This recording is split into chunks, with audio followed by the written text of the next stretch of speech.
हिंदू इन्फोपीडिया में आपका स्वागत है। वैदिक डिफेंस मंत्र श्रृंखला की पिछली कड़ियों में हमने उन गंभीर खतरों का खुलासा किया जो आज हिंदू धर्म के सामने खड़े हैं। जनसांख्यिकीय आंकड़ों, संकट विश्लेषण और धार्मिक जीवन के सुनियोजित क्षरण के माध्यम से। इसके बाद हमने ऋग्वेद की ओर रुख किया और आध्यात्मिक रक्षा का ढांचा खोजा। अग्नि के शुद्धिकारी अग्नि ने हमें धैर्य और सहनशीलता सिखाई। इंद्र की योद्धा शक्ति ने हमें विपरीत परिस्थितियों में साहस दिखाया। अब हम अश्विनी कुमारों की ओर बढ़ते हैं, ऋग्वेद के दिव्य युगल देवता जिनकी भूमिका इस ढांचे को पूर्ण करती है। त्वरित दिव्य हस्तक्षेप, उपचारात्मक पुनर्स्थापन और खतरों का करुणामय निवारण। अश्विनी कुमारों का स्वरूप। अश्विनी कुमार केवल दयालु चिकित्सक ही नहीं हैं, वे नासत्य, सत्यवाचक और दस्र अद्भुत कार्य करने वाले कहलाते हैं। वे स्वयं उषा के समान तीव्र हैं, संकट की घड़ी में तुरंत पहुंचकर भक्तों को बचाते हैं। वैदिक ब्रह्मांडीय दृष्टि में उनका स्वरूप द्वैत है।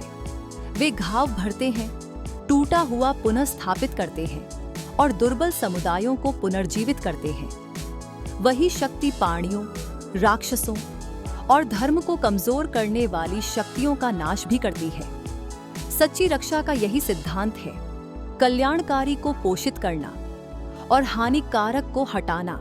चिकित्सक और संहारक विरोधी नहीं, बल्कि दिव्य बुद्धि के दो रूप हैं। त्वरित दिव्य प्रतिक्रिया। ऋग्वैदिक स्तोत्र अश्विनी कुमारों को सबसे तेज उत्तरदाता बताते हैं। उनका रथ श्वेत अश्वों द्वारा खींचा गया उषा के समय क्षितिज को चीरता हुआ दौड़ता है। वे इस प्रकार आह्वान किए जाते हैं, घायल शरीरों और टूटी परंपराओं की चिकित्सा और पुनर्स्थापन के लिए, शत्रुओं के संहार के लिए, छल कपट की शक्तियों को परास्त करने हेतु, बंधनों से मुक्ति के लिए, ऋषियों और आचार्यों को अत्याचार से मुक्त करने हेतु और त्वरित हस्तक्षेप के लिए, जो निर्णायक घड़ी में जीवन रक्षा सुनिश्चित करता है। इतिहास में उनका आह्वान इतिहास भर संकट के समय समुदायों ने अश्विनी कुमारों का आह्वान किया। गुप्त काल में आक्रमणकारी शक्तियों के विरुद्ध रक्षात्मक अनुष्ठानों में उन्हें पुकारा गया। विजयनगर साम्राज्य के अभिलेख बताते हैं कि सैन्य तैयारियों के साथ अश्विनी कुमार स्तोत्रों का भी उच्चारण होता था।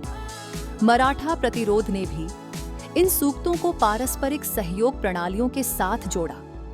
ये उदाहरण सिद्ध करते हैं कि जीवित रहने के लिए आध्यात्मिक आह्वान और व्यावहारिक एकता दोनों आवश्यक थे। करुणामय संहार का सिद्धांत। अश्विनी कुमारों का संहारक पक्ष घृणा पर आधारित नहीं है, यह करुणा से प्रेरित संहार है। महाभारत के शांति पर्व में स्पष्ट कहा गया है, जो अधर्म का संहार करके धर्म की रक्षा करता है, वही सर्वोच्च करुणा है। धर्म की रक्षा हेतु किया गया विनाश बड़े विनाश से बचाता है, जबकि क्रोध से उत्पन्न संहार केवल दुहक के नए चक्र पैदा करता है।